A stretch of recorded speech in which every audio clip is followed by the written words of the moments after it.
Hi, I'm Nick Weidel. And I'm Megan Rye. I'm here from PSA USA today. We interrupted the following broadcast to bring you a public service announcement. New studies have shown that high noise levels can cause serious hearing impairments. Everyone is at risk for hearing loss with the increased noise level in their daily lives. For more information, we turn to Megan, the math teacher, who can calculate the correct dose of noise level one should receive per day. Megan?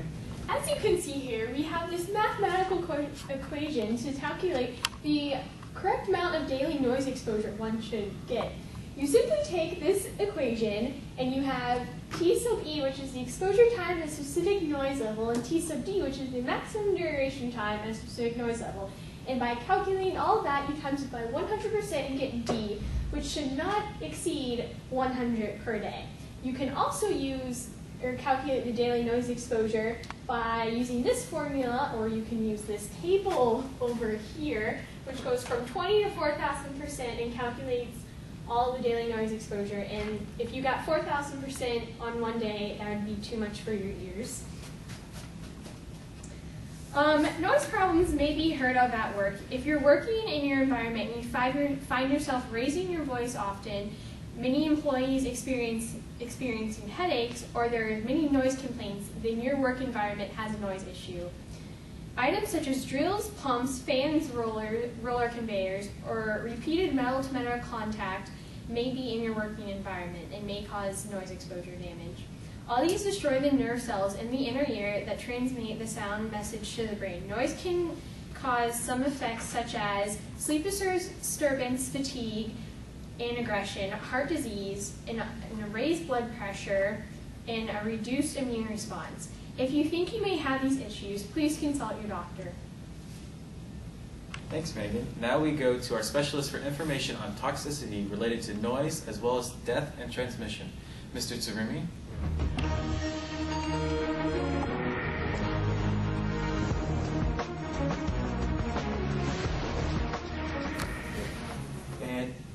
僕は最初に話したいのは、普通の音なんですけど、普通の音っていうのは、そのデシベルっていう単位、dB って書くんですよね、略して。でデシベルっていう単位で測るんです。デシベルっていうのは普通はそうですね、音のプレッシャーっていうんですかね、音のプレッシャーっていうのをなんとか打って、普通の長さとかそういう1デシベル、2デシベルという感じですけど、まず普通の何もない音、こういうふうに何もない音とかは普通の0デシベルです。簡単ですよね。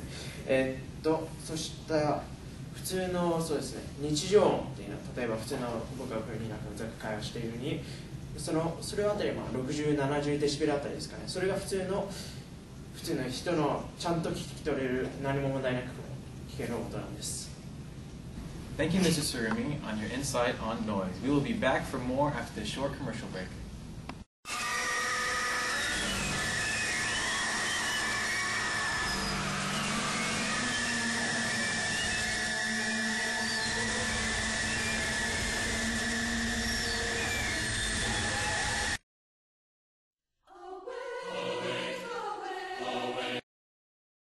Welcome back to this public service announcement on noise, and we will now go to Bobo's Corner. Bobo? Hi, and welcome to Bobo's Corner. I'm Bobo. Today we will jump right into the issue of noise damage. Noise damage can be caused by prolonged exposure to loud music or loud machinery. The immediate response to prevent hearing damage will be to lower the volume of the music or to wear earplugs in the vicinity of loud machinery, such as these. Although loud noises do not lead to bioaccumulation, repeated doses can have lasting damages on a person's hearing. To receive help for hearing impairments, you should schedule an appointment with your doctor. Hey, doctor. Hi. Nice to see you. Welcome to Triangle Doctor's Practice, Mr. Jare. I understand you're having some trouble listening to your wife over high-pitched ringing? Yes, I'm a construction worker, and there's always a constant ringing in my ear. It drives my wife crazy because she thinks I'm oblivious when she's talking to me. Yes, that's called tinnitus. It usually occurs when listening to excessively loud music, or in your case, loud machinery. Too much exposure can lead to a diagnosis of noise-induced hearing loss. Wow, so how can I manage this because I can't quit my job in this economy? The most common form of prevention is earplugs, though they can range from disposable to a couple $100s. But most people find that the $10 to $20 range is most suitable. So, is there any way to test if I've done any damage? And if so, what are my options? Yes, we can test you here today in our hearing center. You simply put on a set of headphones and tell me from which side you hear a high-pitched sound, if at all. Now, if there is damage done already, the only real solution is a hearing aid. Thank you for your time and attention on this public service announcement. I'm Megan. I'm Nick. On PSA USA Today. Today. Now returning to your regular broadcasting.